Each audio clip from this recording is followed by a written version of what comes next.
नमस्कार, स्वागत है आपका एबीपी गंगा पर। आप देख रहे हैं उत्तराखंड प्राइम। आपके साथ मैं हूं लवी गुंबर। इस वक्त की बड़ी और अहम खबर के साथ खबरों के सफर की शुरुआत। इस वक्त की बड़ी खबर एबीपी गंगा पर पूर्व सीएम हरीश रावत का बड़ा बयान। कांग्रेस से भाजपा में गए नेताओं पर बोले हरीश रावत, बागी नेता माफी मांगे तो घर वापसी पर होगा विचार। हरीश रावत ने कहा, बागी नेता माफी मांगे तो घर वापसी पर विचार किया जाएगा। कांग्रेस से बागी होकर भाजपा में गए थे 9 विधायक। हरक सिंह रावत, कुंवर प्रणव सिंह चैंपियन, सुबोध उनियाल, यशपाल आर्य, विजय बहुगुणा, उमेश काऊ, शैलेंद्र मोहन सिंगल, प्रदीप बत्रा, शैला रानी रावत समेत 9 नेताओं ने छोड़ी थी कांग्रेस।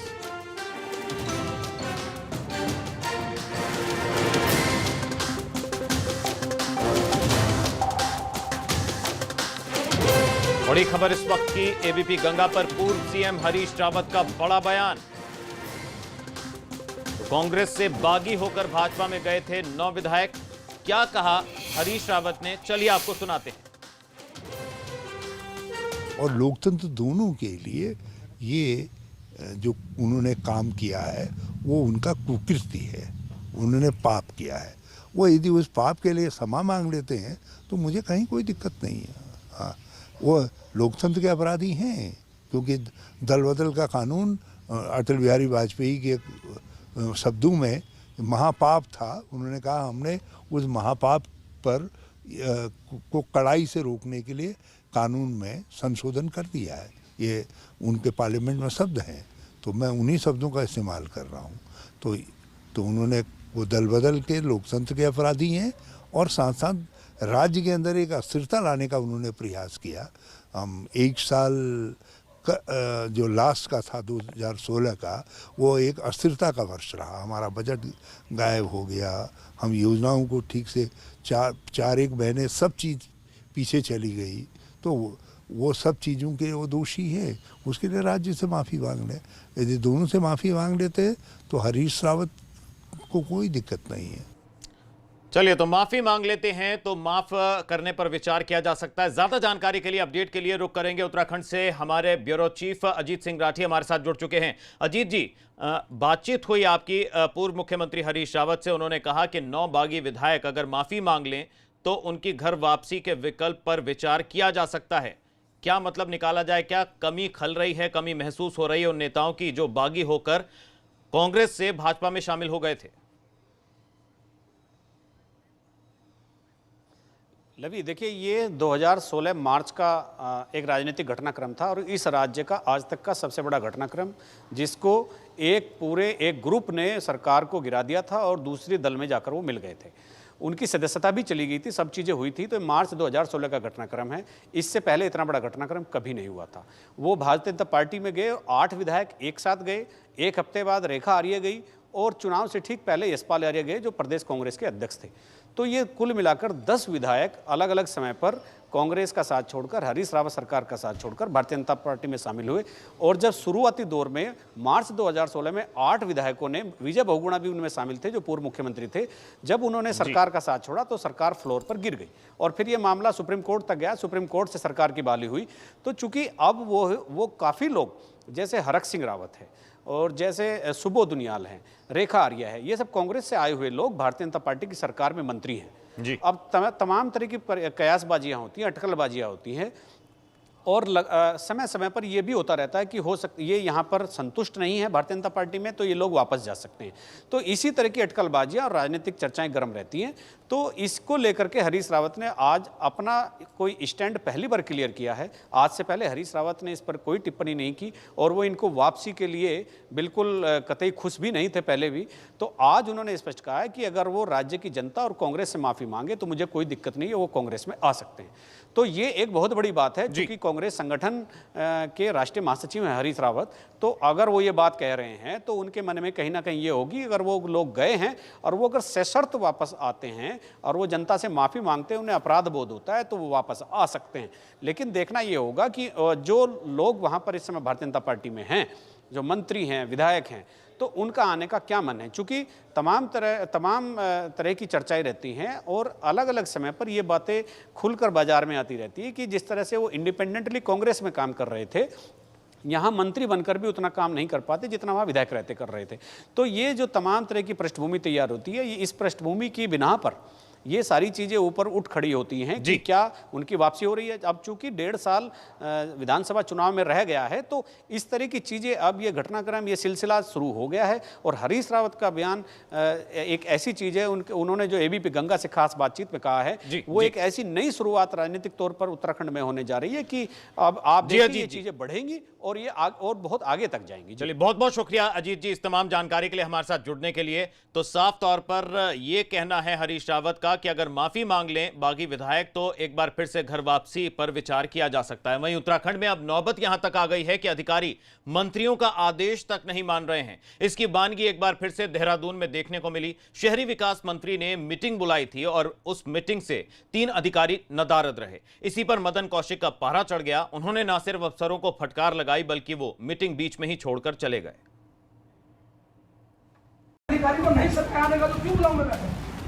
वे मुझे जरूरी समीक्षा करनी।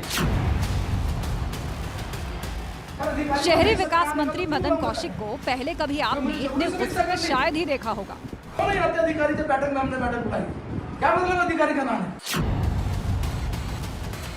ठीक नहीं है स्थिति भाई। अब क्यों नहीं आते अधिकारी जब बैठक में हमने बैठक बुलाई? क्या मतलब अधिकारी का नाम है? देखिए मदन कौशिक किस तरह से अधिकारियों पर बरस रहे हैं। अधिकारियों को इतनी भी चिंता नहीं कि वो काम करें, उनको जाकर बैठ, कौन से अधिकारी में वहां जाकर बैठक बुलाई? देहरादून में महाकुंभ को लेकर बुलाई गई बैठक में कई विभाग के अधिकारी नहीं पहुंचे। सुधांशु जी हैं, सारे सचिव, कहाँ सचिव ऊर्जा, कहाँ सचिव पेयजल, कहाँ सचिव सिंचाई, सारे सचिव बुलाए थे। आज आखिर वहां काम क्या हो रहा है? देखा नहीं क्या बुरा हाल हो रखा वहां, जिसे लेकर शहरी विकास मंत्री का पारा चढ़ गया और उन्होंने सबके सामने ही अधिकारियों पर गुस्सा उतार दिया। क्यों नहीं आते अधिकारी जब बैठक में हमने बैठक बुलाई? क्या मतलब अधिकारी का नाम है? अगर अधिकारी को नहीं सकते आने का तो क्यों बुलाऊं मैं बैठक? वे मुझे जरूरी समीक्षा करनी।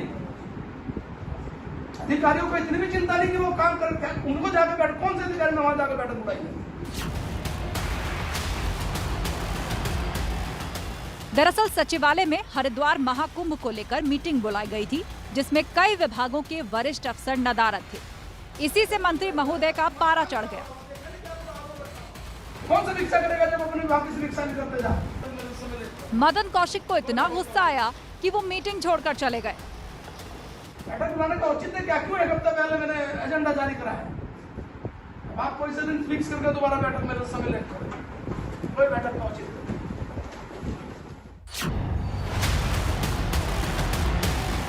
अब आपको बताते हैं कि आखिरकार मीटिंग से कौन से अधिकारी नदारद रहे। नीतीश कुमार झा मीटिंग से नदारद रहे। नीतीश कुमार झा के पास पेयजल, गृह, आवास और सिंचाई विभाग के सचिव की जिम्मेदारी है। ऊर्जा विभाग की सचिव राधिका झा भी मीटिंग में नहीं आई। उधर स्वास्थ्य विभाग के सचिव अमित नेगी भी मीटिंग से नदारद रहे। बैठक में आईएएस शैलेश बगोली जरूर मौजूद थे, जिनसे शहरी विकास मंत्री सवाल जवाब कर रहे थे।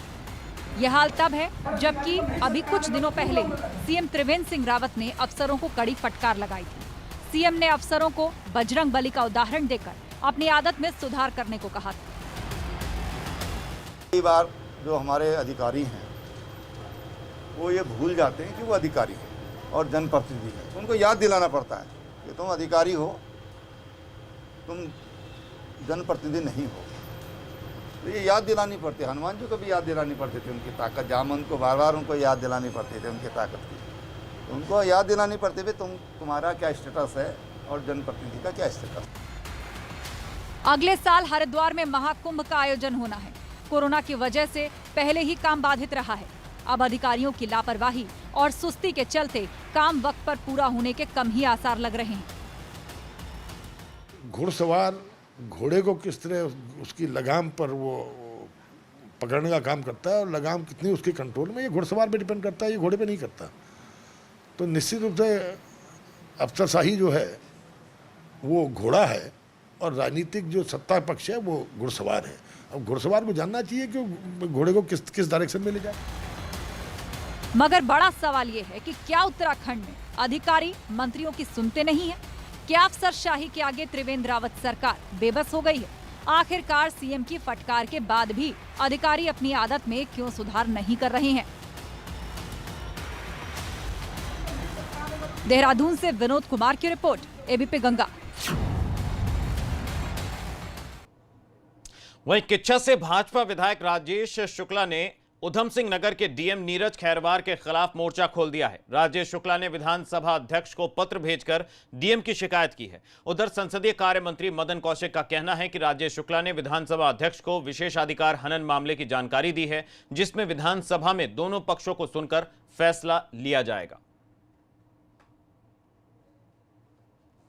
निश्चित रूप से मैं इसका परीक्षण कराऊंगा और परीक्षण कराने के तदुपरांत उसमें अग्रेतर क्या कार्रवाई हो सकती है इसका निर्णय फिर बाद में करेंगे, क्योंकि जो भी कोई इस प्रकार का हमें नोटिस मिलता है तो निश्चित रूप से हम दूसरा पक्ष भी जानते हैं, तो वो उसके लिए मैं अभी लिख रहा हूँ और उसके बाद फिर जो जवाब सामने से आएगा उसके बाद फिर आगे की कार्रवाई करेंगे। ये स्पष्ट है कि जनप्रतिनिधि के सम्मान के लिए क्या कैसे होगा उसकी अलग से बना हुआ है पूरा, और सभी अधिकारियों को उसको पालन करना चाहिए, और कोई नहीं करते तो निश्चित रूप से कहीं ना कहीं ये एक केवल जनप्रतिनिधि नहीं, अभी तो एक बहुत बड़ा कहीं ना कहीं उल्लंघन का मामला है और ये नहीं होना चाहिए।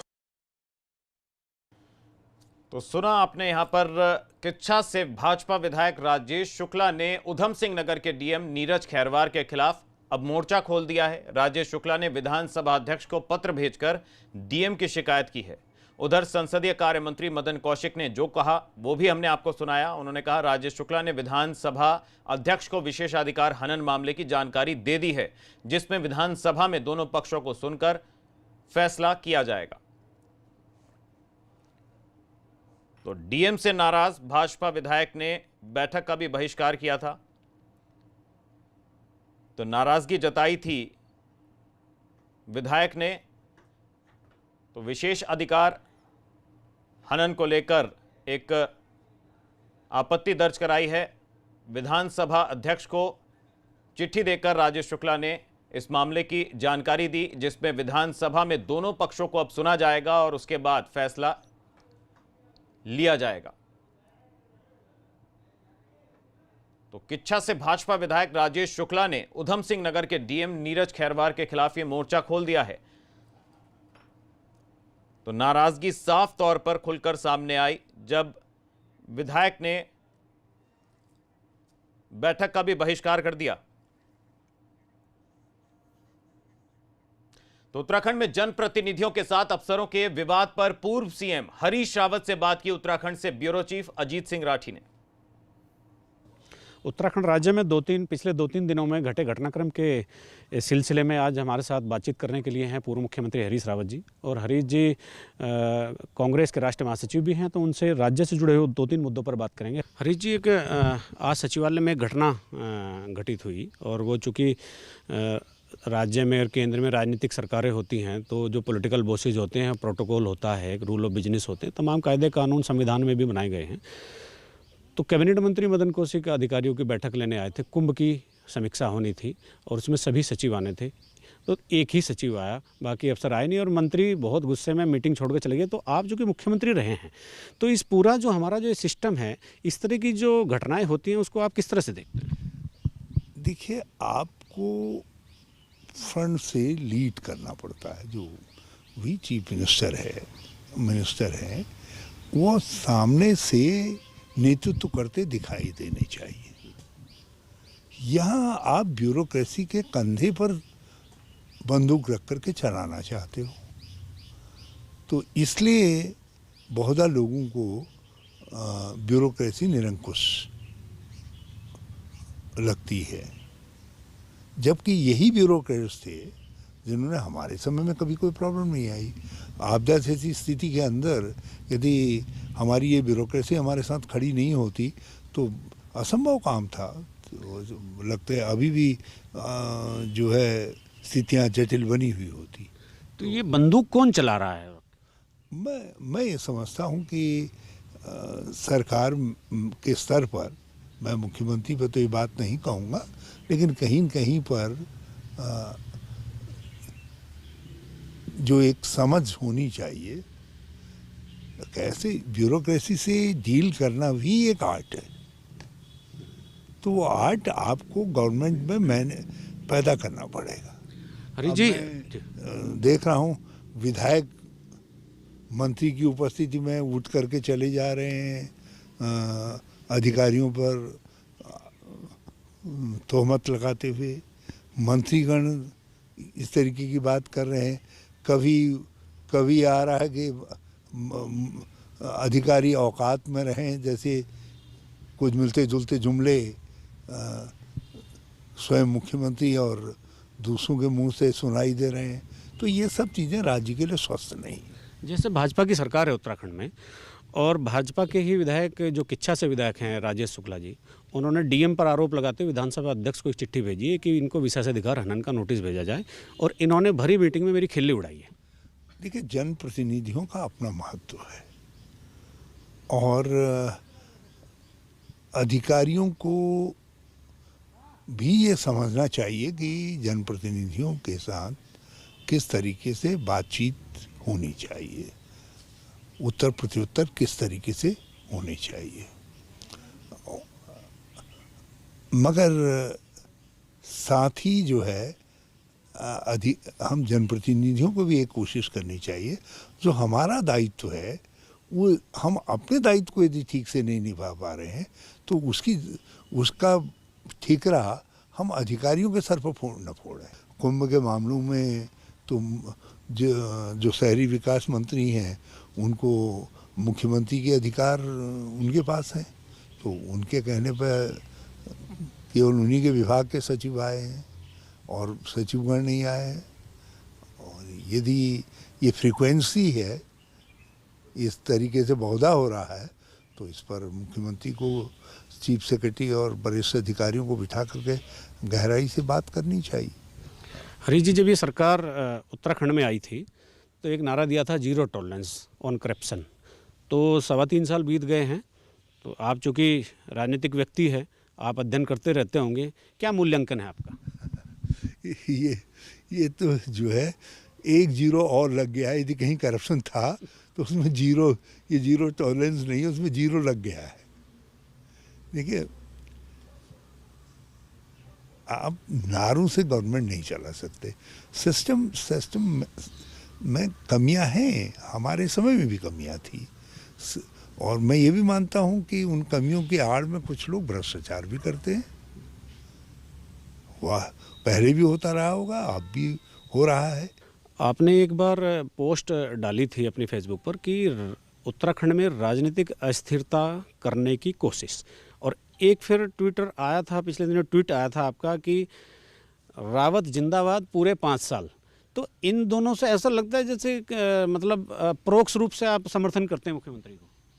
भाई, यदि 2 साल 3 साल में मुख्यमंत्री बदलने लग जाएंगे तो कीमत किसको अदा करनी पड़ रही है?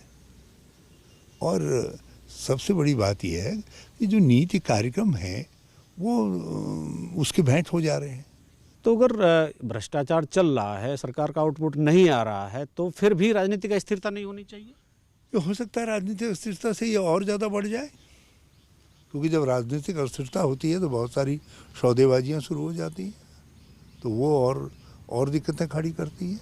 तो राज्य को पार्टी का निर्णय है कि जिसको उसने चीफ मिनिस्टर दिया है 5 साल उसको सरकार चलाने का निर्बाध मौका दें, और 5 साल बाद ताकि जनता जज कर सके। बहुत धन्यवाद हरीश जी।